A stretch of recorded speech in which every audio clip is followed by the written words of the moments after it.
Hello from Oxford for Europe. Welcome to our first ever large-scale Zoom conference. I want to say a few words before we start about what's going to happen. First of all, we're going to have a 5-minute presentation from our media team, and then up to 15 minutes from each of our two brilliant speakers, Dominic Grieve and Michael Dougan. Then we're going to have time for questions and answers. And the questions have come in partly from emails and partly from registration links and also partly via the chat function. I wanted to say a few quick words about Oxford for Europe itself, of which I'm chair. We've been going since about the time of the referendum, and our mission throughout has been to ensure public awareness of the importance of links with our friends in the European Union. Oxford particularly needs this because we're a very much outward-looking city with an international focus and heavy dependence upon both international industries and academia. We've worked together with other grassroots organisations to try to promote the cause of Europe, even through these difficult times of Brexit. And also, we've been focusing on making sure that politicians are held to account for their actions. Through the time of the pandemic, we've continued to work, albeit at one move, and our focus has been particularly on working with mainstream media, social media, and also direct approaches to MPs where appropriate. One of our very important activities has been social media work. And with this in mind, I'm going to introduce now Susan HARTMAN, who will give you an update on what our very intrepid and resourceful social media team have been up to. Thank you, Peter. I'd like to give you a flavour of what Oxford for Europe media team have been doing with Facebook ads. Now, as you know, over the last 4 years, Oxford for Europe has been doing all sorts of things with your kindly donated funds, from street stalls to events, leaflets and postcards for MPs. But about a year ago, we were very conscious of the fact that we were really reaching our supporters with the odd argumentative lever. And to shift the dial of public opinion, we needed to get the attention of the so-called soft middle ground, the disengaged voter, the person who would just hurry past the street stall with their gaze averted from us. One way to do this was for paid or Facebook ads targeted at specific audiences appropriate to the subject matter. And the following slide is just an example of 6 past ads. The people we wanted to target are those who are unlikely to read any reasoned arguments and will generally go with the flow of the people around them and to maybe the headlines in some of the pro-Brexit press. We looked at the ads that were used by the Leave EU campaign and tried to emulate their style as much as possible. However, we quickly identified that it's far easier to come up with catchy 3 to 4 word slogans if you're not worried about accuracy. However, we did find that the image is key and that it either needs to tell the story on its own or be engaging enough to draw people in. These ads were mostly targeted at constituents in the Oxford area, and as a result of reaching out to an audience outside our supporter group, we increased our followers and supporters. It is hard to know for sure what impact the ads have had. As Mr. Kellogg said, half the money I spend on advertising is wasted. I just don't know which half. The next 3 slides are from our latest campaign, which was a little bit different. You will see that this slide we call Death, and you'll understand why. But the key difference with the next 3 slides is that we were targeting 5 former Red Wolf seats in the North and Midlands. Each of these seats had a majority in the last election of under 700. And we thought that if we could generate some activity there, we could get the attention of a sitting MP who's not feeling very safe. We used different demographics in terms of age, gender, interest, whether they're parents or grandparents, etc. And this particular ad aimed to identify and locate in people's minds the idea that the government's incompetent handling of COVID-19 is the same government that is going to handle our future, our post-Brexit incompetently. As you can see, we reached 12,100 people and had an engagement of over 10% for just £100. We had a lot of shares, and that's actually really quite remarkable because it was essentially a hostile audience. We're targeting Sun and Daily Mail readers here, not friends of our cause. In the next slide, for many reasons that you'll see, it's called Pig Farm, and we wanted to focus on animal welfare and food standards, as this seems to cross the divide between Remainers and Believers very easily, and highlighting the practices of pig farming in the US, which was stopped here decades ago. And as a farmer told me the other day, pigs are intelligent animals, and if you put too many of them in one place and they have insufficient room, they will just start to eat each other to make more space. That's not what we want here, and it's not what our people want to eat. We've got a good response from this.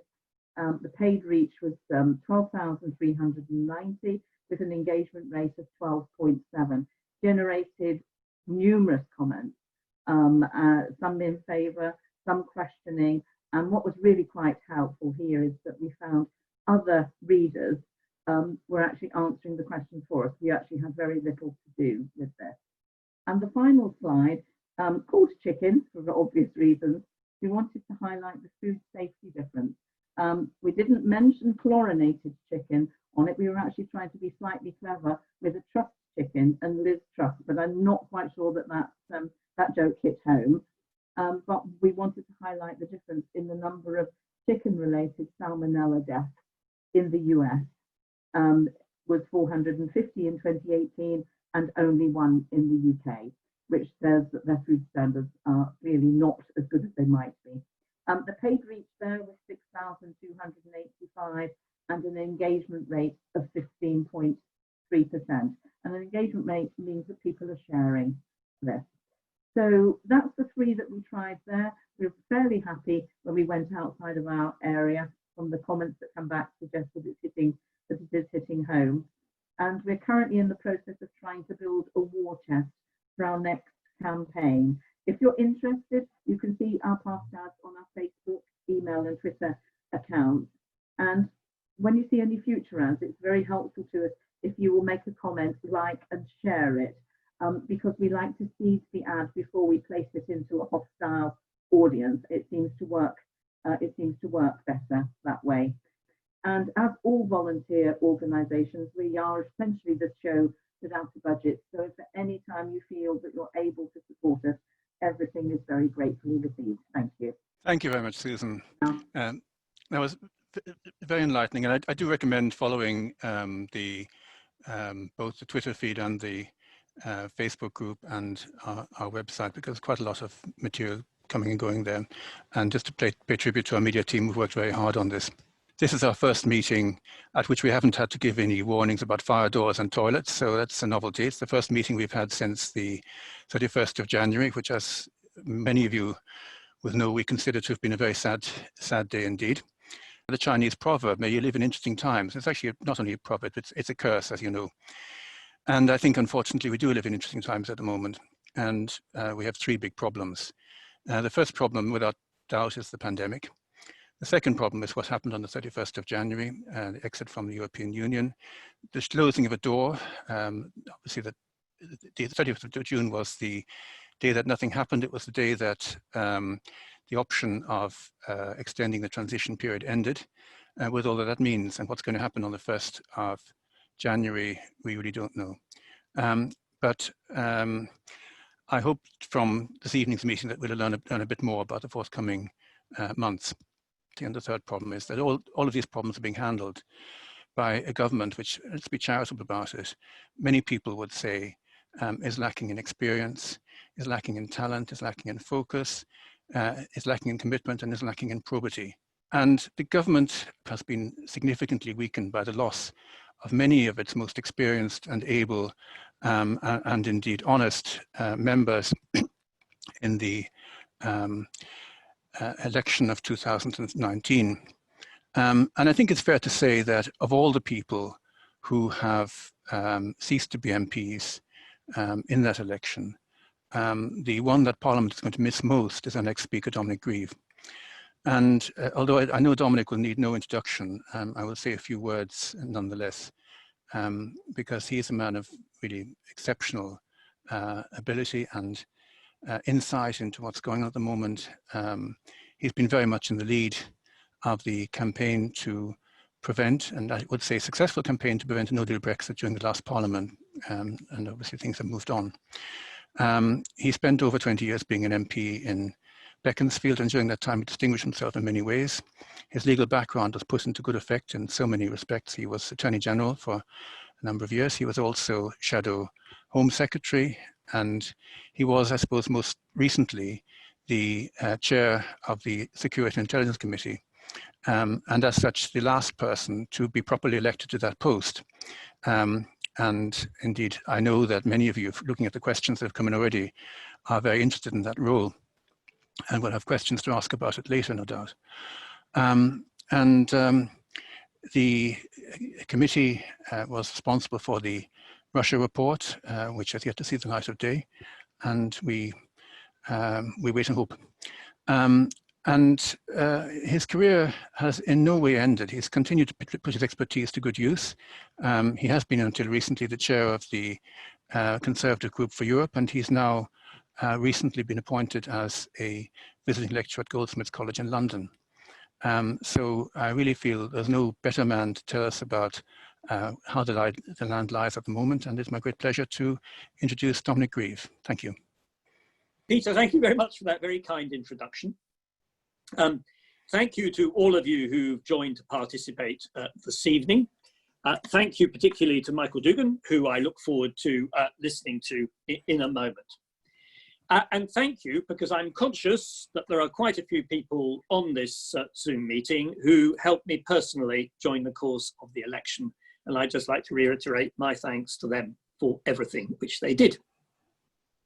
What I thought I would do to try and do a bit of scene setting as to the current political situation is, first of all, we just have to go, I think, very slightly back. We did indeed, as you rightly say, Peter, fail in our ambition of trying to get a second referendum, and I'm very sorry that that is the case. The reason, of course, why we failed was because ultimately we couldn't get the necessary momentum in Parliament for people to be willing to hold the Prime Minister's feet to the fire in early November last year, and for reasons which were explicable, but nevertheless I think were mistaken. A decision was made by the leader of the opposition, prompted by the leader of the Liberal Democrats initially, that an election was the sensible way out, when some of us thought that this was probably not the case. And so I'm afraid it proved, because as became quite obvious during the election campaign, there were very many people particularly in England, but I suspect elsewhere, who regarded the Labour leader as unelectable as a Prime Minister, and were sufficiently concerned and frightened about that prospect that nothing would induce them to take a decision that might prevent, therefore, the government returning to office, even though, as I realised on the doorstep when I was canvassing and campaigning, there were large numbers of people who were going to do that, who were very unenthusiastic about the direction of travel in which the government was taking us. The government has always said it had a mandate for taking us out of the EU. In a sense, it had the referendum mandate. I have never quibbled with that. But the hard reality is that on the day we voted in December, I think it's impossible to say there was a majority of people in the United Kingdom who wanted to leave, although it may well be that there was a majority of people in the United Kingdom who had got so bored, anxious, and fed up with what was going on that they were prepared to vote for almost anything or anybody who was going to bring to an end what appeared to be a rather nightmarish process that had been going on for over 3 years.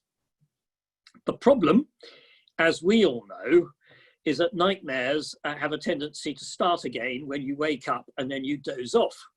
And the truth is that we are facing a continuing period of immense political uncertainty, linked to which there is now economic uncertainty.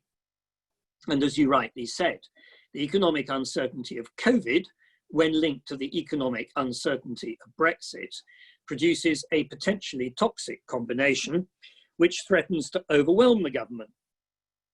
Linked to that is that the international situation, which we were told at the time of the referendum was essentially benign for the United Kingdom to strike out on its own, a reliable partner in the United States, a reliable partner apparently for trading purposes and wanting to do a trade deal with China. All those things have entirely evaporated in the intervening period and have evaporated almost completely in the last 6 months. And we have a government that is undoubtedly led by an individual who has considerable oratorical skills, a unique ability to make people feel optimistic when in fact they should be cautious. And I'm afraid, and I think this has become pretty clear over the last 6 months, very little apparent sense of direction as to where he wishes to take the country or what his strategy is to get us out of our current difficulties. It appears to be entirely a reliance on a chief of staff who, I have to say, the more time goes by, the more unattractive I find him. And a cabinet which, with the probable exception of Rishi Sunak, who undoubtedly is a person of considerable ability, the others appear to be wholly overshadowed by the Prime Minister and unable to articulate any independent thinking at all, even though some of them are undoubtedly people of some ability if they were allowed to have their head. Now, where does that leave us as a movement which is interested in good links with Europe? Well, on the face of it, not in a very good place. But I think that as a movement, we have to take a long-term view, and we cannot just take a short-term view. A short-term view, which perhaps has been a tendency, is we don't want this to happen. Is there anything that we can do to try to make it stop? And the answer is, with a government with a majority of 80, that unless or until enough Conservative backbenchers decide that they are unhappy with the Prime Minister's leadership, which may be happening in bit by bit, but certainly is not happening to an extent sufficient to endanger his leadership at present, he will continue doing what he wants. And the evidence rather suggests that whereas last year there were quite a few of my Westminster Conservative colleagues who said, oh, well, just wait for Brexit to be over. Once we've done Brexit, you will find that the Prime Minister reverts to being a liberal Conservative, wants everything to quieten down, wants everything to go back to normal, and will actually adopt some very moderate policies. The evidence, it seems to me, is that probably partly prompted by the COVID economic crisis, actually, he is showing a tendency that he's shown on many occasions previously, which is that when he gets into a hole, it's not so much that he digs deeper, although you could argue he may be doing that, but he's prepared to make more and more reckless decisions to try to get himself out of it. Because as he is a conjurer, ultimately, if you stop the conjuring, the audience stops clapping. And that is the fundamental problem that this Prime Minister has got, whatever his intentions may be. And as I say, I think we should be mistaken to misread them too much, because I don't think he's ultimately an ideological individual at all. But he wants to survive, he wants to be loved, he wants to be seen as being the darling of the press, and all those things matter far more than pursuing policies which might be unpopular. So I don't know what's going to happen over the next 6 months. Some of my ex-colleagues at Westminster remain convinced that he will seek to do a deal with the EU. And I actually think that by instinct, he wants to do that deal. He doesn't want to see traffic piling up at Dover. He doesn't want to see the economic hit, which is still going to come even after the long period of preparation if we end up with no deal on December the 31st. But equally, he's certainly never going to extend transition. That was obvious to me from the outset, despite the perfectly well-intentioned campaign by the European movement, which I'm happy to support. But I always thought the chances of success were very low. And he is, I think, willing to accept no deal if he can't get a deal that he can sell. And look at how the problems are piling up for him. Look at the Northern Ireland issue, where he promised there wasn't going to be a border, and there now seems to be a border. All these are going to require further Houdini tricks as he goes along to try and get himself out. of his mess. So I think we have to anticipate that one of two things are going to happen. Either we're going to end up leaving with no deal and with the consequences that go with it. That will be very damaging for the country. It might, oddly enough, be helpful for our movement, although I don't think it's something I would want to wish on the country. The other is that we end up with a whole series of short-term deals, and I don't think we should rule that out, because the EU itself, while it certainly doesn't want to give the UK a long-term deal on terms which favour other countries behaving in the same way, or give us the benefits of membership when we're outside, probably doesn't want to see a lot of disruption either. So I think that that is a possibility, although if it is, then actually on the 1st of January next year, we're going to be facing a very similar pattern of problem to the one we've got at the moment in terms of having to have further negotiations and no settled future for the United Kingdom at all. So what should we be doing as a movement? Well, I think we have to accept, as I say, that our involvement in this process is probably fairly peripheral. What we can do, and I think it's the most important thing of the lot, is latch on to a number of things where I think we're actually in tune with the British public, who don't actually have a Europhobia of any kind at all, even if they can be quite quirky about some aspects of EU membership. We need to build the view that UK is a European nation, and I think that we have a lot to help us in view of the current international crisis and events in the United States and with China to do that. Where else is our future going to be? We need to send out a message that we see ourselves as European. We want, as an organisation, and I'm doing this with the Conservative Group for Europe, to network with sister parties, for example, in Europe. And members of your organisation will be members of different political parties, and we want to maintain those links. And we want to have a dialogue about a future relationship in the long term, at a time when, in any event, the European Union is likely to be changing considerably and is going to be going through a period of thinking about what its future structures may be. I also think we need to concentrate on the UK's other roles in Europe. We are members of the Council of Europe, although Dominic Cummings seems to want to threaten that from time to time, because he keeps on saying it's unfinished business. My view is that our adherence to the European Convention on Human Rights and our participation in the Council of Europe is going to become even more important now we're gone, and actually the arguments for staying in almost overwhelming, and we should be making them. After all, it was set up for specific issues of maintaining democracy, peace and justice in Europe and liberty. And for that reason, it's a very good forum for cooperation, and in one in which historically we have shown great leadership. So I think we can do that as well. And if we do all those things, then my feeling is that the opportunities will come along, because as Macmillan said, events, dear boy, events when it comes to politics, where we can start reinforcing the case that the United Kingdom's future is as a European nation and not as something else. And I think that all the economic facts and all the political facts are going to grow over time to support it. Now, of course, that requires patience on our part. It requires patience for your members, but it's also a challenge, and I think it's one that we can rise to. We are the biggest pro-European movement in Europe at the moment. And I think we've been born out of adversity, but I think we can do it. But it's going to need a lot of work and gradually pulling politicians, particularly from my ex-party, but one to which I still have good links and great friendships, into being willing to speak out for that basic fact.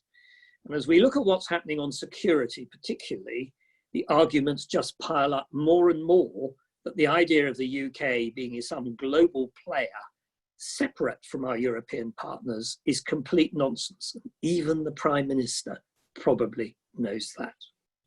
So I hope that leaves you on an optimistic note. I've taken my 15 minutes. I've probably taken too long. So I apologise if I've done that. I look forward to listening to Michael. Thank you very much. Thank you so very much, Dominic. I mean, I can only quote one of our correspondents on the chat, Stephen Little, who says that Boris Johnson is listening to the wrong Dominic.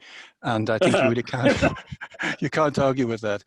And it just brings back to my mind the fact that we're talking to somebody who has won the respect of all sides. And I mean, I should mention that Dominic was elected by his peers in Parliament in 2018 as the Parliamentarian of the Year, and I can speak with passion because I spent some time knocking on doors in Beaconsfield in the run-up to the election, and voter after voter, whether they were going to vote for Dominic or not, had huge admiration and respect for him. So thank you for that, Dominic. And it's my pleasure now to introduce our next speaker, Michael Dougan. And I'm very pleased to do so. I mean, I think many of us have followed his chats and his blogs with great interest, and he's well known on YouTube. He's a professor of European law at Liverpool University. He's probably one of the finest experts in the country on the relationship between the UK and the European Union at a legal level. And he has been an advisor to various parliamentary committees and also to the BBC, where he's a fact checker. So as an Irish person, I think he may be interested in speaking about matters Irish and the problems surrounding the border. So as a fellow Irishman, I'm very keen to hear what he has to say. Over to you. Brilliant. Thanks very much, Peter, and thanks very much to Oxford for Europe for inviting me, and also a special thanks to Dominic for his fantastic presentation. I've been frantically rewriting my notes a little bit because I knew that there'd probably be a little bit of overlap between what Dominic had to say and what I had to say as well. So excuse me if I'm going to come across as a little bit disjointed. Dominic has covered quite a lot of the most important ground here, so I'm just going to add in a few extra thoughts, and I'll keep it fairly short so that we have plenty of time for questions. And I suppose the main point I'm going to stress is that really what has happened in the UK over the past several months is nothing sort of absolutely remarkable, because we've moved from a position where a viewpoint that was really once viewed as lunatic fringe, I mean really genuinely lunatic fringe, has become governmental policy, and it's now the pathway that we're heading towards with very little to stand in the way. I think it's really important to remember that Theresa May, for all of her faults, and there were many, she did have a sort of central compromise or bargain that she was trying to pursue in her negotiations with the EU. On the face of it, Theresa May, in the political declaration that she agreed with the EU and presented to Parliament, on the face of it, she wanted to pursue quite a distant relationship, future relationship between the UK and the EU, outside the customs union, outside the single market, and so on. So on the face of it, a relatively distant relationship. But in reality, Theresa May's commitment to Northern Ireland, maybe to the DUP rather than to Northern Ireland, but her commitment to Northern Ireland meant that in practice, actually for the foreseeable future, the UK was going to remain relatively close to the EU in a large number of policy fields, particularly in the fields of economic and security relations. And in addition to that, not only in reality was she actually proposing a closer relationship between the EU and the UK for the foreseeable future, but she also negotiated both the transition period, but more importantly, the power to extend the transition period by an extra 12 to 24 months, because she did realize that the transition period in its 11-month incarnation, as it turned out, wouldn't be enough time to sort out a more stable future relationship between the EU and the UK. Now, we may not like how Theresa May governed, we may not like a lot of the things that she said and did, but her central policy was a compromise. Prima facie, a distant future relationship, but in reality, the commitment to Northern Ireland, stroke DUP, meant that it wasn't really going to work out like that, at least not for the foreseeable future. Now, by contrast, Boris Johnson's rejigging of that equation was pretty simple, but also very profound. Boris Johnson simply ditched Northern Ireland. Under his protocol, and it is his protocol, Northern Ireland is effectively separated from the rest of the UK for a great number of purposes. And not only that, not only is it separated from the rest of the UK, but also it's being effectively treated as a guinea pig for customs and regulatory purposes. It's going to be treated in effect as a sort of world first in trying to administer a dual customs regime in respect of the same territory, with all of the bureaucratic nightmare that goes with it. Let's not forget rather, that whenever Theresa May first made this proposal in 2018, it was Boris Johnson and his fellow Leave Ayatollahs who condemned it as untested, unprecedented, anti-competitive, a disaster, and so on. And yet that's exactly what Boris Johnson is about to impose upon Northern Ireland. But secondly, having ditched Northern Ireland, that did mean that Boris Johnson was free to pursue a genuinely more distant relationship between the EU and the UK. This wasn't just on paper, this was a genuinely more distant relationship between the EU and the UK. Now, we still hear a lot in the media and in a lot of the discourse about deal or no deal. You know, will there be a deal between the EU and the UK by January of this year? Will there not? I think we have to keep stressing, in actual practice, it doesn't matter that much, because what Johnson is proposing, even if he got everything that he wanted, even if he got everything that he asked for the great majority of sectors and authorities and activities and people and individuals and businesses in this country, it doesn't matter. The difference between Boris Johnson style deal and no deal at all is minimal. And we can see that even today when the Commission published a reminder of some of the implications of what Brexit actually means in practice from the 1st of January 2021. Deal or no deal, as the Commission said very clearly, it really doesn't matter to most of us whether there's a deal or not. Now, the other thing, of course, which Johnson has brought to the table is his total disinterest in extending the transition period, regardless of the circumstances, regardless of the needs.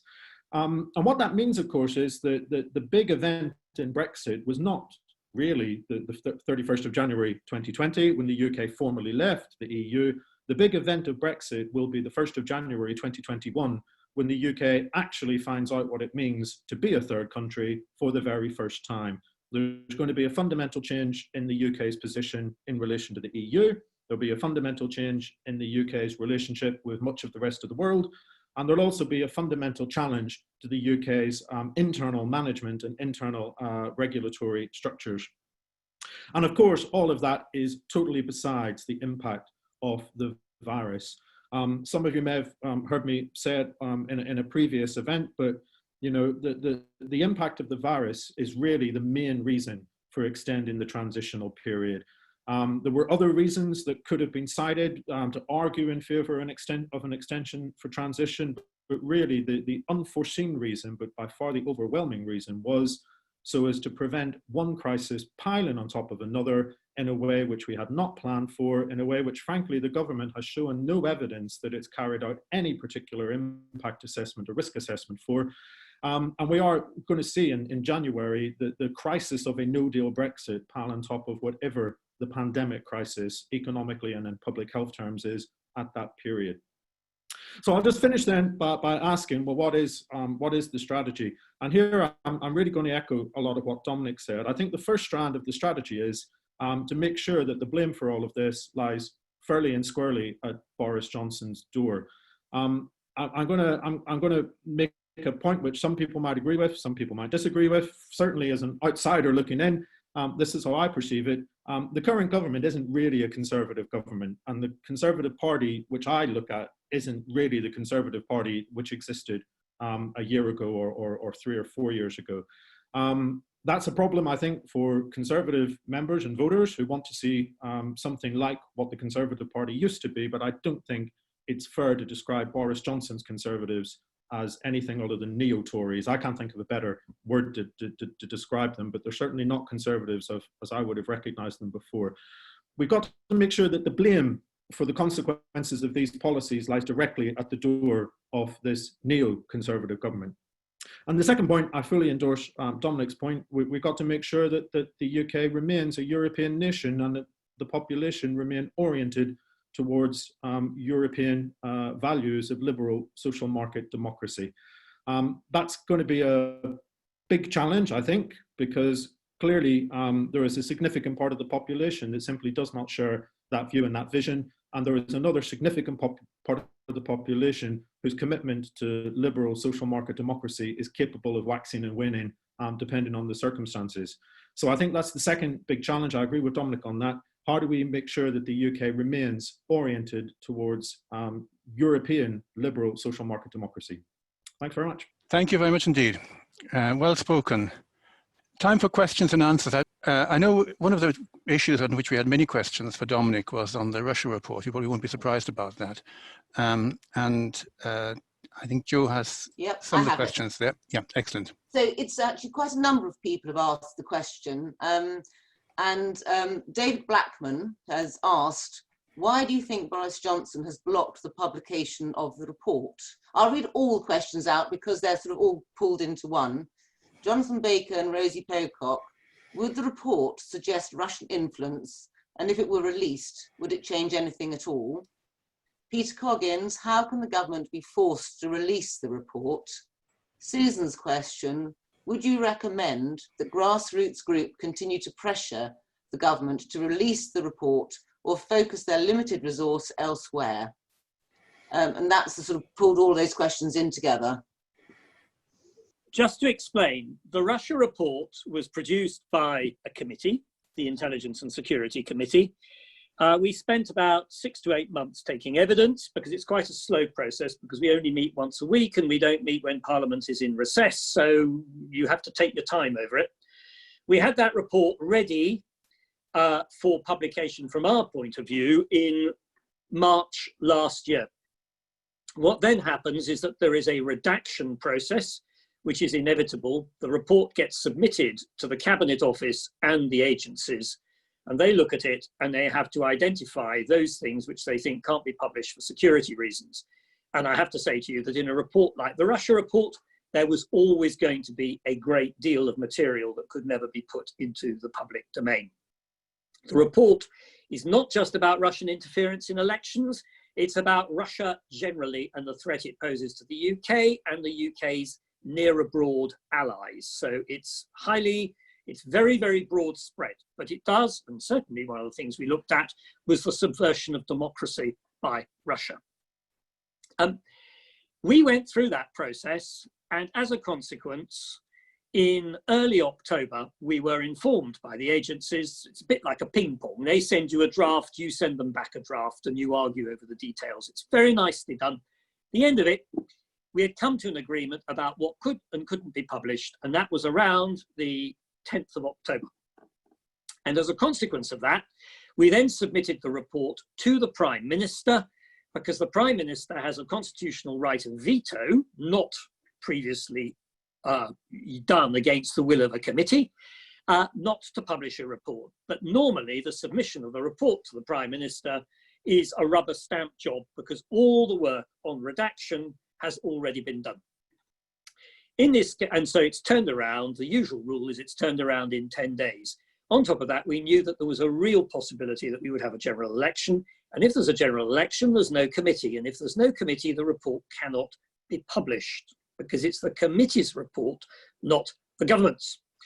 Well, the Prime Minister sat on it. And after 10 days, I got so anxious that I raised it on the floor of the House. The Prime Minister's office then came out with some explanations as to why it wasn't going to be published before the election, which were, I'm afraid, simply not credible, including saying that, oh, it normally took 6 weeks up to publication. Well, it's the committee that decides when to publish. The Prime Minister's role is normally very narrow. And if the Prime Minister had had a reason to want to prevent publication, he should have asked me to go over to number 10 Downing Street. He should have sat me down and he said, look, Dominic, I'm terribly sorry, but this is why I can't do it. He never did that. I have no idea why he decided to prevent its publication. I think it probably caused them more headaches than not. It may be that there's something in the report which so upset them that they didn't want it. Although I have to say to you, this is a report produced by a cross-party committee, which is pretty sensible and doesn't go in for sensationalism.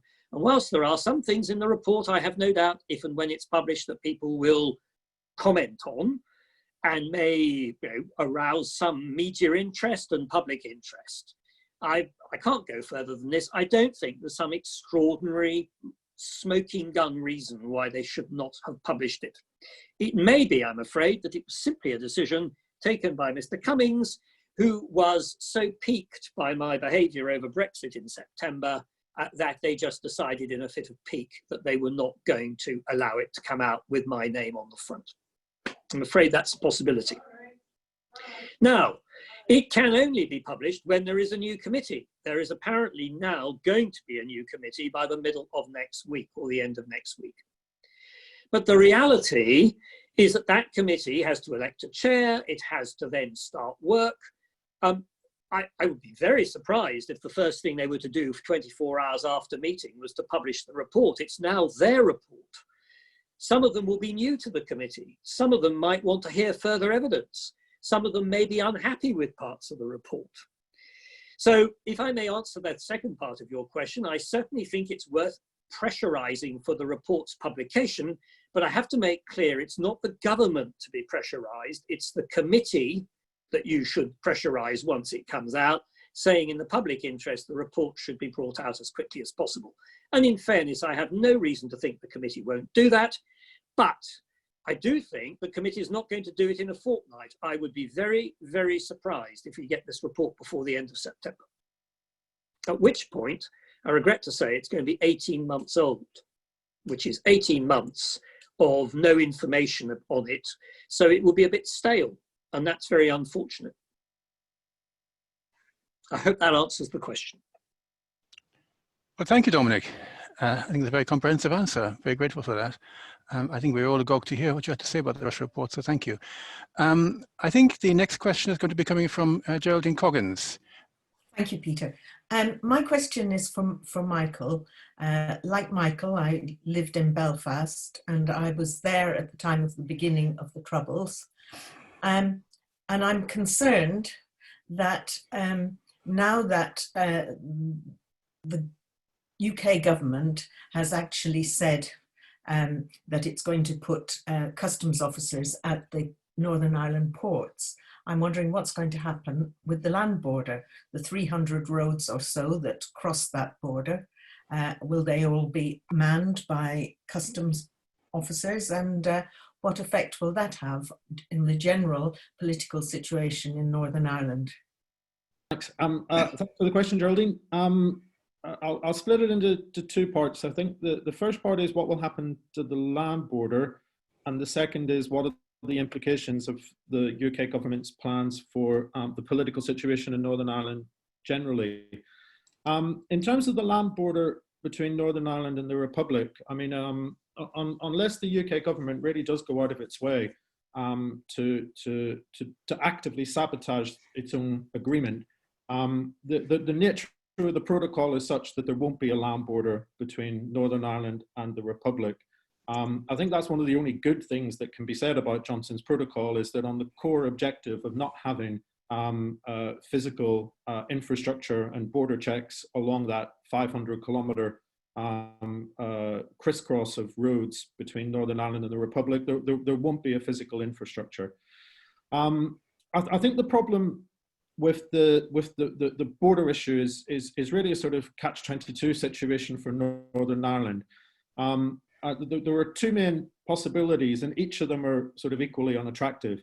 The first possibility is that the Johnson government shows that it doesn't really believe that the problems in Northern Ireland are real, or it doesn't really believe in the solutions which it itself proposed and contained in the protocol, or simply doesn't care about the consequences of not doing its job properly when it comes to actually applying and enforcing that protocol properly on the ground. And in that situation, the protocol system begins to break down, and somebody has to act, because the EU couldn't tolerate a situation in which third country goods are flooding into the single market or the customs union without any proper checks or inspections, and so on. So that's the first possibility, is that the Johnson government actually somehow doesn't properly abide by the terms of its own agreement and doesn't implement the protocol properly. And that would be a really difficult situation for the EU to deal with. But the converse situation is no more attractive for Northern Ireland, because even if the UK government were to fully and faithfully implement this protocol, the protocol is simply not attractive for Northern Ireland in every other respect. Yes, it avoids a hard border between Northern Ireland and the Republic, but as I said before, it effectively treats Northern Ireland as a guinea pig for all sorts of regulatory and customs purposes in a way which nobody can seriously claim is to the economic advantage of Northern Ireland itself. You know, the idea that every good which enters Northern Ireland from England, Scotland, or Wales, or indeed anywhere else in the world apart from the EU, is presumed to be at risk of entering the single market, must therefore pay EU customs duties, and then you have to reclaim those duties if you can prove that your goods did not leave Northern Ireland. You know, there is a good reason why the rest of the world doesn't operate customs systems like that, and it's because they're really unattractive and damaging to competitiveness, as Boris Johnson himself used to say. So the land border isn't actually the problem. The problem is the protocol besides the land border. And I think that brings us on then to the second point that you made. What are the implications for political stability in Northern Ireland? I mean, I'm only going to say this as an interested citizen with a good working knowledge of the constitutional background.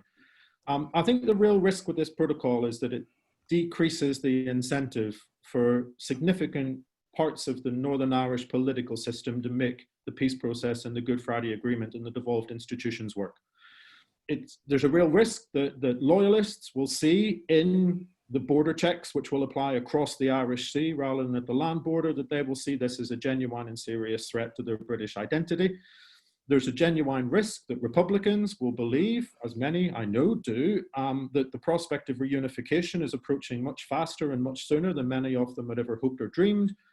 And simply the incentive to engage constructively in making the peace process under the Good Friday Agreement work is reduced. And I think that's my real worry, is how this might impact upon the collective sense of stability and security that Northern Ireland needs in order not to slip back into some of the bad old days. Thank you. I'm going to just read out the next question, and it comes from Maeve McCrory. Dominic said, we need to be thinking long term, not short term. How long do you both think we might be looking at to shift opinion back to a closer relationship with Europe, and what practically can we do to encourage it? Given how toxic things have got between Leavers and Remainers, do we need to rebrand in order to seem more neutral and have more influence? And I should add, there are quite a few questions along the same lines that have come in. So can I ask Dominic, first of all, to think about that one? Thank you, Peter. I think we're talking of a 10-15 year time frame. I'm sorry, that sounds a very long time, but actually 10-15 years passes quite quickly. Of course, I can't predict what's going to happen. I have to accept I might be wrong. It might turn out that we leave with no deal, or with what Michael described as a very limited deal, which still pushes us out of the Europe economically, and that we thrive in the international markets. And people in 10 years' time say, what a fool Dominic Grieve was, arguing for a second referendum. But my instincts tell me that that's not going to happen. And that what is more likely to happen is that the United Kingdom, particularly because of the way in which we have returned to astonishing levels of expenditure, government expenditure over COVID and borrowing, that the United Kingdom is going to go on a boom-bust roller coaster. That's how it seems to me to be a serious risk, and to do it with an economy that is constantly that marginally more exposed and with less cushion than we had when we were in the EU. And if that's the case, then what I fear is, without a complete return to the early 1970s and late 60s, is a situation where the UK is seen as having a sluggish economic growth, can't deliver on the government's expenditure promises, and looks around it and sees that, in fact, on the continent of Europe, levels of social market democracy, and with its security and quality of life for its citizens, are becoming notably better than for us. Now, that may not happen, because it could be that the EU's own internal contradictions, and it's got plenty of them, which it's got to address, may affect it adversely. But I think that's a very real possibility. And if it is, then I think that as a movement, there will be an opportunity to say, well, actually, we need a relationship with Europe. They are our closest trading partners geographically. They are where we are fixed on planet Earth. And you cannot escape it in a world particularly where I see protectionism as growing and the world dissolving into trading blocs, quite apart from the problem of power blocs and the risk of violence as a result. So for all those reasons, I think there will be very great pressures to push the UK back towards its European partners when some of the poison has finally flown out of the wound that we seem to have created for ourselves over our relationship with the EU. And I think the opportunities will be there, particularly when the EU itself may be going through some changes in its own structures. But we will have to seize them as they come along. A couple of points, I suppose. I mean, I agree completely with Dominic that we're probably talking about a 10 to 15 year period, which in the big scheme of the world, in the big scheme of one of our lives might feel like a very long time. In the big scheme of the world, obviously isn't. I think there are a couple of big variables that I'd add into what Dominic said or amplify from what Dominic said. I think the first variable is that we don't know what the UK will be like in 10 to 15 years time. And I'm not just talking about whether we'll be a bit wealthier or a bit less well off. I'm talking about, will there be a UK? What will have happened to Scotland? What will have happened to Northern Ireland? Will the UK, and I'm sorry to phrase it in a way that some people might find quite dramatic, but on our current trajectory, I don't think it's that unreasonable to ask the question critically, will the UK still be a functioning liberal social market democracy in 10 to 15 years time? Or will the damage which has been done by the Dominic Cummings of this world reach such a scale of acceleration that it actually becomes quite difficult to resist? So I think that's one important set of questions that we need to ask ourselves. What will the UK actually be in 10 or 15 years time? I think Dominic is really very correct to ask the question, what will the EU have become in 10 or 15 years time? Without the UK there, without the single largest country that was not a member of the single currency and was not ever committed to join the single currency, that in itself drastically changes the dynamic of EU integration. The distinction between the single market and the single currency, between the interests of those countries which wanted to be in the single currency and those which weren't, has already immediately changed greatly.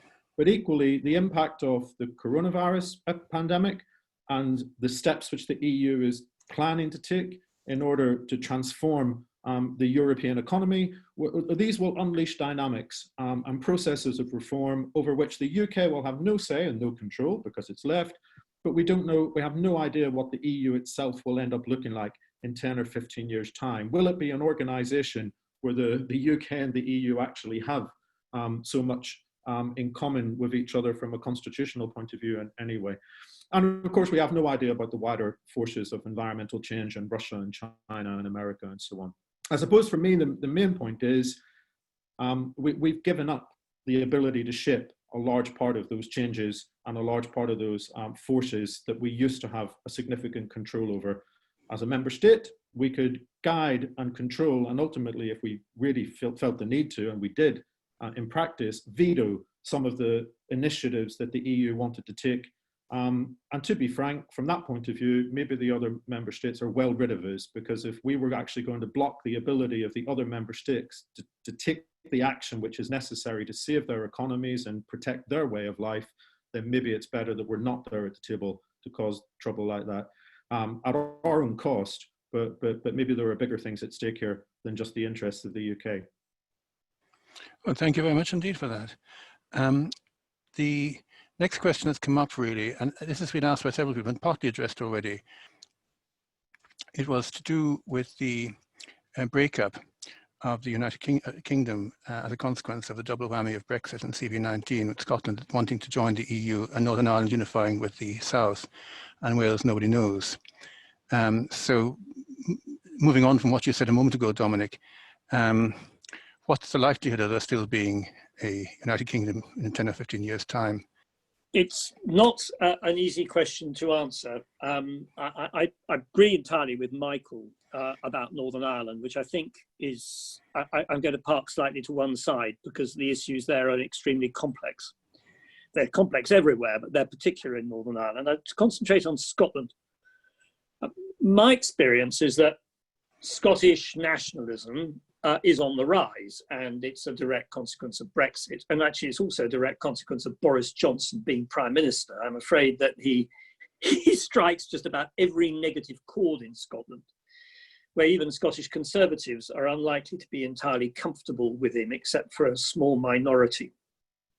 But that having been said, it's worth bearing in mind, your question was asking this, that the idea of Scotland leaving the United Kingdom, joining the EU, and then having a land border between Scotland and England is, in practical terms, a recipe for economic collapse.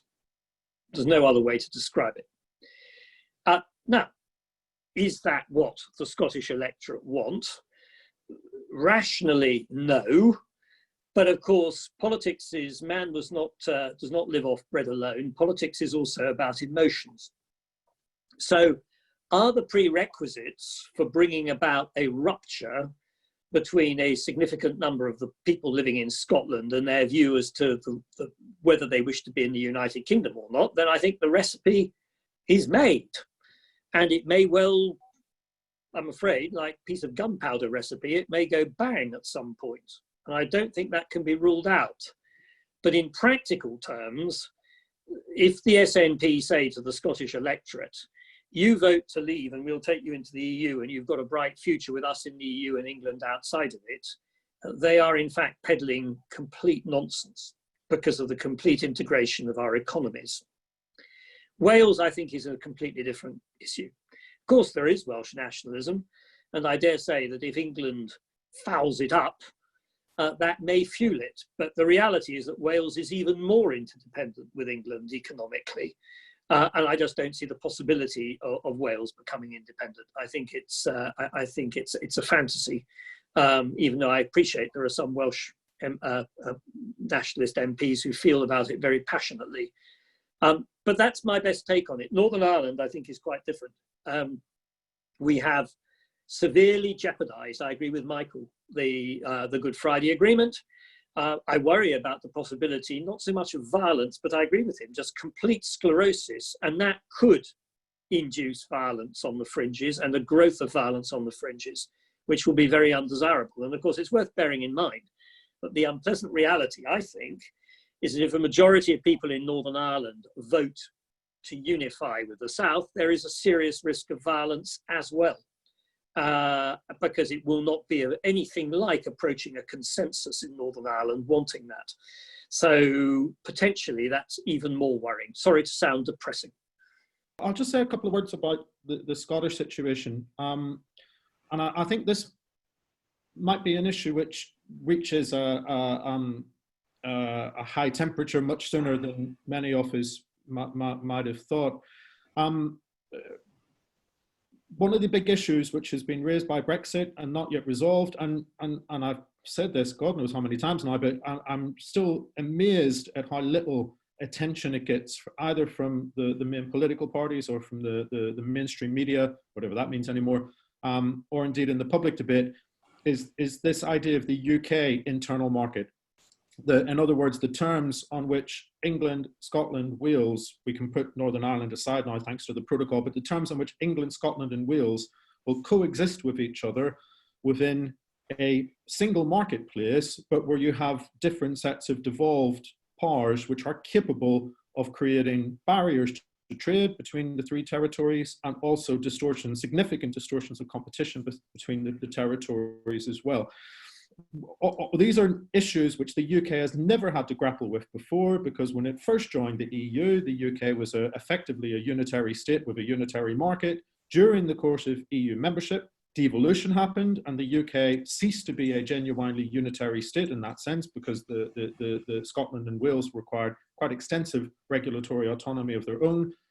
But at least it was held together by the terms of the customs union and the single market of the EU. Now we're going to be outside the EU, and yet we're going to have the distinct regulatory jurisdictions of England, Scotland and Wales. And so the question which many groups of people have been working on quietly behind the scenes without that much political attention for several years now is, how will this UK internal market function? What will be its principles? What will be its rules? What will be its institutions? How will we settle disputes? Blah, blah, blah, blah. Now, the problem, one of the big problems with Johnson's decision not to extend the transition period, not to give us that extra time for negotiating with the EU, is also he's taken away the time that those negotiations internally between London, Edinburgh and Cardiff could take place about the UK internal market. And effectively, Johnson has imposed a deadline of the 1st of January 2021, not just for a no-deal Brexit or a minimal deal with the EU, but he's also imposed that deadline internally in terms of finding concrete solutions to the relationships between Westminster, Edinburgh, and Cardiff.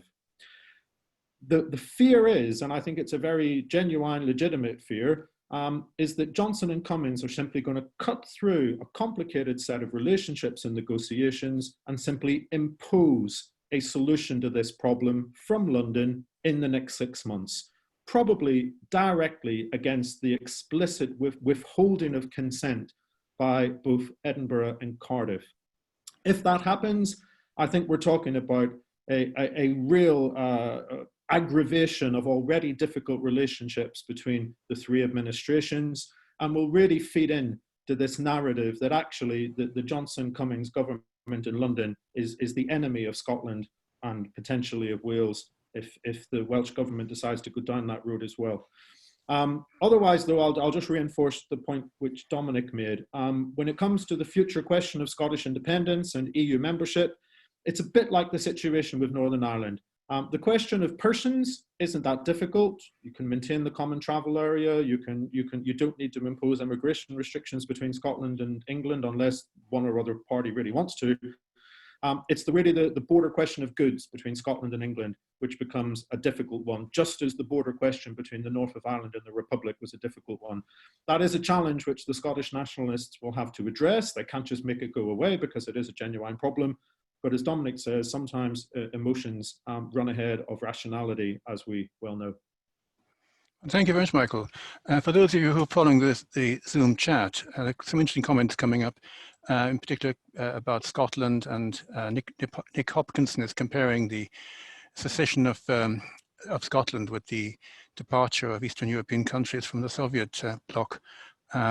Quite a number of people are talking about how frightening they find the whole experience, and particularly people who are young and facing many years of a future under the kind of government that we're observing. I'd like to turn next, if I may, to a question from Alice Brzezka, who's, I think, known to many of you as an academic in Oxford.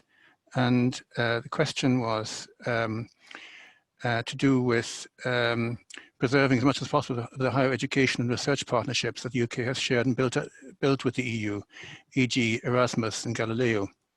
What are the chances in the area? And I'd like, if I may, to turn first of all to Michael on that particular one, if that's okay.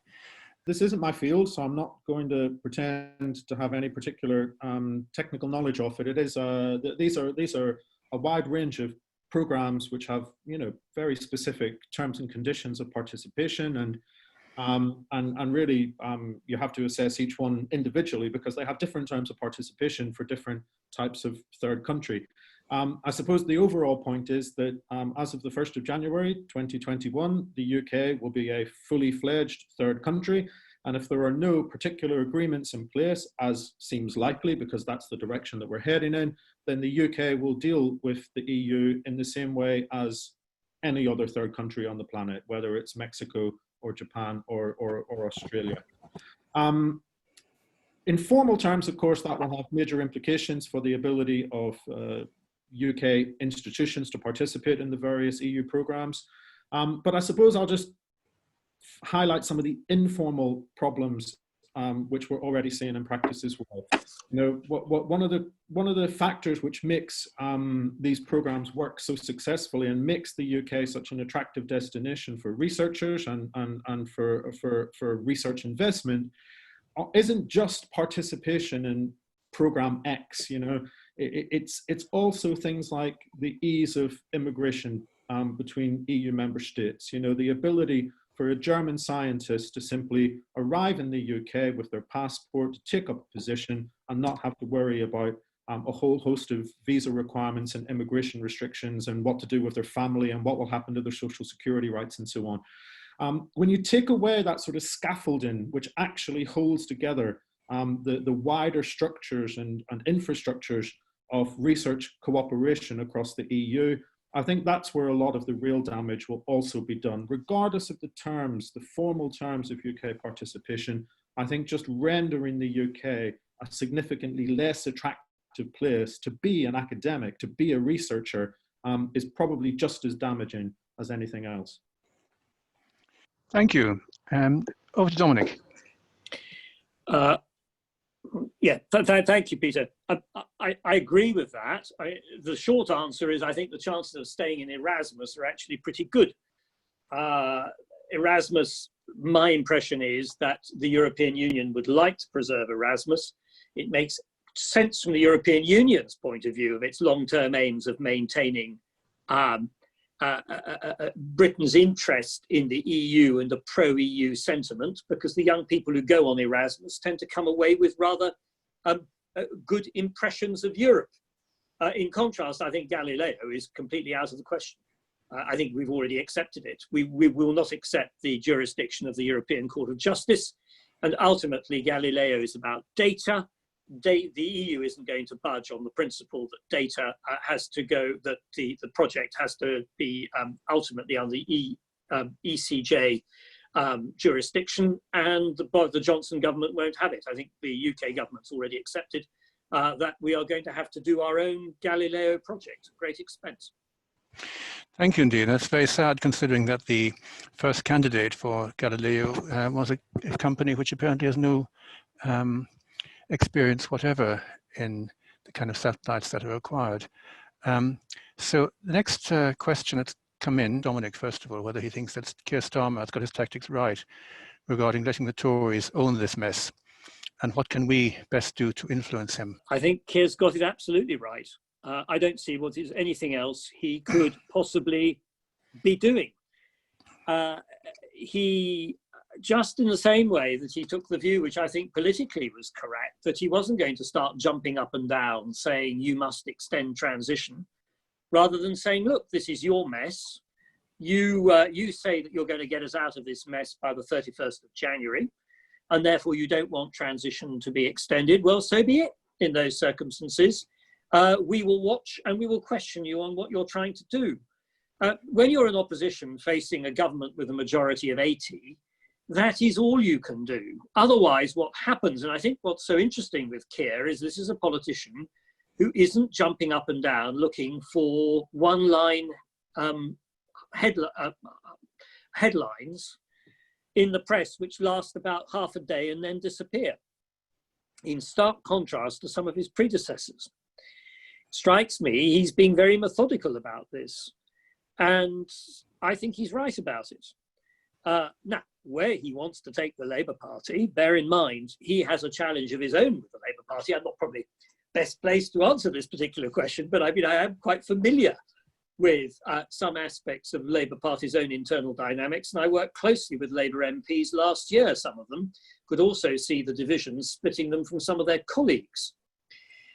He has some, the Red Wall Tories who have abandoned Labour in traditional Labour's heartlands in the North and Midlands, who've gone to the Conservatives for reasons partly of identity politics, but actually I think also partly that they were so utterly alienated by Corbyn's style of leadership and his style of socialism, which they just don't share. But those people may well, as they see the economic situation deteriorate, lose faith in the Prime Minister pretty quickly. And of course, I get the impression that Keir Starmer is trying to position the Labour Party to get those votes back and to take Labour back to perhaps a rather traditional form of party, albeit he's going to have to appeal to different sections of society if he's ever going to form a government. But I think it's a return to traditional Labour values rather than either New Labour or indeed the sort of Trotskyite, Stalinist nonsense which virtually destroyed the Labour Party over the last 3 years. Thank you very much. We're getting towards the end of our time. I'll just read out a comment here, which I thought was quite telling, and it came from John Hill, and he's talking about that the fact that many people in industry would, and especially supermarkets, CEOs and so on, have enough political leverage to convince many MPs and perhaps the government of the need to manage one crisis at a time. He says the old Chinese proverb is never chase two rabbits. I think many of our political masters could do with listening to that particular observation. I'm going to just bring up the next observation, if I may. How successful do you think the government will be blaming the chaos of no-deal Brexit on COVID? Do you see any prospect of a deal being reached before December 31st? Will any vestiges of automotive sector survive? Thinking of JLR. So a lot of questions there, but maybe if you can give a brief response to those, if that's okay. Dominic, first of all. Thank you, Peter.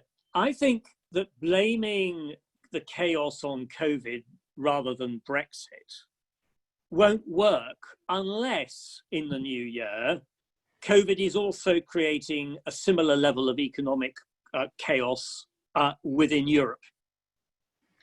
Obviously, if it is, and the economic chaos is general, then the one may well mask the other. But I don't think people are fools if in February of next year they're looking at a Europe which is recovering more rapidly from COVID than we are, and the government says, oh, all the problems are due to COVID. I don't think that's going to help the government at all. As for the survival of the automotive industry, it's entirely dependent on whether you have enough of an agreement for just-in-time parts to be circulated around Europe as they are at the moment in order to build motor cars. If it isn't, then I just think that the automotive industry is going to wither on the vine, and most of the companies which are international will progressively relocate. So it won't happen overnight, but within a period of 5 to 10 years, the automotive industry will have disappeared from the UK, except for those bits of it which are required simply to serve the UK market. Thank you. So, Michael, do you have anything to add to that? Yeah. I'll just pick up on the question about the chances of a deal. I mean, I think any of us who are following the negotiations know that the chances of a meaningful deal are very slim indeed. But like I said when I was given the short presentation, for most of us, it really doesn't matter whether there's a deal or not. For most of us, it really, the impact is marginal. And I think maybe it's useful to think about it in these terms. I'm aware that many of the people watching are involved in campaigning and looking for useful ways of getting these points across to different groups of people. One useful way to think about this is an ambitious deal on the EU side requires national ratifications by the member states. A deal which is genuinely ambitious will almost invariably involve each and an individual member state ratifying that deal, as well as the EU itself. The usual time period for that to happen is about 2 years. So the chance of having an ambitious deal ready to enter into force by the 1st of January 2021 is 0, simply by view of the time which is available in order to do it. What that means is that if there is a deal ready to enter into force in 6 months' time, by its very definition, it is not an ambitious deal. By its very nature, it cannot actually be that big a deal, because otherwise it could never have entered into force by then at all. I know we're getting towards the very end of our time, so I think it's time for one further question, and this is just a very brief one, and I suspect the answers may be quite brief as well, sadly. And the question really is just whether Boris Johnson is going to survive into 2024. Michael, do you want to start? Yeah. Well, do we project our own wishes onto this question, or do we answer it as best we can? I think what we shouldn't do, and I'm as guilty of this as anybody, is to see this as somehow Boris Johnson's will and desire, as if Boris Johnson is the most powerful person in the universe and everything has happened according to his whim and desire. Boris Johnson may be the Prime Minister, but this is not solely his mess.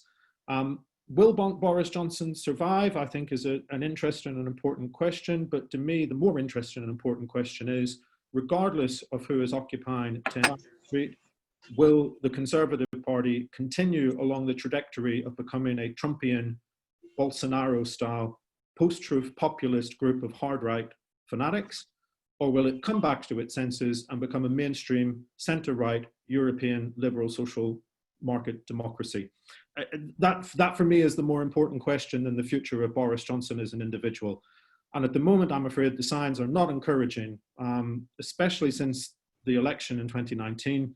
It seems to me that a significant part of the Conservative Party is perfectly happy to be led away from its home as a centre-right party of liberal social market democracy and down the line of becoming a Trumpian, Bolsonaro-style party of hard-right post-truth populism. Thank you, Michael. I'd be very interested indeed to hear Dominic's views on that, having been a member of the party. And I should add that the common conversation I had in Beaconsfield was about the moves that Dominic had made. And I always said, Dominic's politics haven't changed a bit in the last 20 odd years. What has changed is the party. He stayed loyal to his values. And I only wish other people had done the same. But that's only one perspective on it. And perhaps Dominic can address that issue. Thank you. I listened carefully to what Michael said, and I think that his general analysis is absolutely correct. Where I think perhaps there's a slightly different issue is how many of the members of Parliament now in the House of Commons would be content to go towards a neo-Trumpian future. I accept that a large number of them have themselves, at least temporarily, accepted this, because they may well not have voted for Boris Johnson last year if they were in the House before the last election, but once he had the leadership, they felt that he had to have his head, they felt that we had to leave on the 31st of January, that there was no alternative because of the views of their associations, and they took the line of least resistance. But does that mean that they embrace a neo-Trumpian future? I think a significant number of them don't. So what's going to happen if, in fact, in response to Brexit and to our leaving on the 31st of January with no deal, or as Michael says, a very imperfect deal, Boris Johnson continues along that route? The evidence is that there is already a lot of disquiet amongst Conservative MPs about his capacity to govern. I don't think that Mr. Cummings is liked. Indeed, I think he's actively hated by a significant section of the parliamentary party, who doubtless he just dismisses as vegetables. But at the end of the day, as has happened before with Conservative Party, if there comes a tipping point where they can't stand it anymore, they will get rid of him.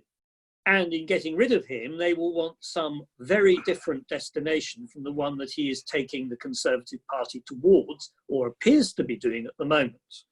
Some of them, as I said earlier, have been optimistically hoping that at some point he was going to change course. And as for the reasons I gave earlier, I am not sure that that's going to happen.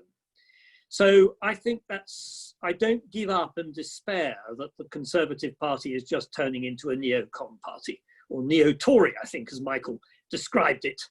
I think there's still a lot of much more traditional conservatism there, and that the possibility for it to reassert itself is there as well. Thank you very much indeed. In a moment, I'm going to ask both of you just to say a few words by way of summing up, because we've come to the end of our time. And although there are many, many questions still in the inbox, and I've been following the chat with interest, alas, the clock has beaten us. But I think we've covered quite a lot of ground. Just two Twitter handles to mention. Ours at Oxford Stays, and also many of you have signed up for our mailing list. We have a Facebook presence. And one of our correspondents, again, in the chat mentioned at Archer_ORS, which I can warmly recommend. if you want some light relief in these difficult times, and it's about the complications of being an expatriate in these post-Brexit days. So I can recommend that. So if I might just hand over to Michael to just say a few words of conclusion, and maybe if you can find any way of giving us heart at the end of the meeting. I always like to end on a positive note. Over to you. On a positive note, I'm just going to say, never give up hope for the future. The only way things really become unsalvageable is if people like us stop trying to salvage them. So take care of yourselves and keep fighting. Thank you. And Dominic? I agree entirely with Michael. Hope springs eternal, and I'm afraid I take the view the tide of history is on our side about this. The UK's decision to leave the EU comes, as I think Michael has also highlighted, from a whole series of unresolved issues about our identity. And I'm afraid, I think, a failure to understand actually the advantages and true soft power advantages that we enjoy, and to grossly exaggerate our global clout in other areas. And I'm afraid it's going to be a painful lesson. It's just one of those things. But those of us who want good for our country's future and want our children to prosper should not give up. Our forebears have been through similar periods in UK history, and we've come through it. And I am convinced that we will come through this as well. And we will look back on it in 50 years' time and just think, what an extraordinary, I should be gone by then. But one or two of the younger people present this evening won't be. And we'll look back and say it was an extraordinary episode when the UK took leave of its senses. Well, there we are, food for thought there. So on that note, alas, we have to call it halt. I just want to undertake the pleasant duty of thanking both speakers, but really have been brilliant presentations. I think very, very comprehensive, and I can see people applauding and raising virtual hand claps. I, for one, will go home thinking very, very seriously about a lot of what's been said. And I think the important message is that don't give up hope. The battle goes on, and we're here for a purpose. And thank you all. Thank you. Thank you. Well done, everyone. Thank you. Thank you all. Thank you very much. Thank you, Dominic. All the best. Thank you, Dominic Grieve and Michael Dougan.